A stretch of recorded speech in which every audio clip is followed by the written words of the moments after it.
Hello, everyone. I'm Stephen Hoy from Dimension U, here with our Summer Math Splash Week 2 winner announcement. Week 2 was the Meltdown Challenge, and amazingly, we have another clean sweep by the students from the Broward Before and After School Child Care Summer Program at Flamingo Elementary in Fort Lauderdale, Florida. Our top 3 winners are: first place was Anthony with a total score of 56,430 points. In second place was Marcus with a total score of 22,640 points.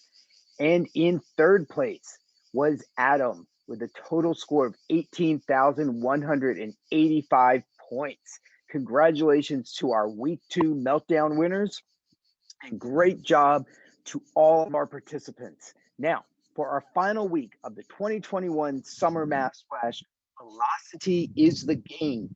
Good luck, everyone. And remember, you can track results and get all the details at the Dimension U Esports website. Have a great week, everybody.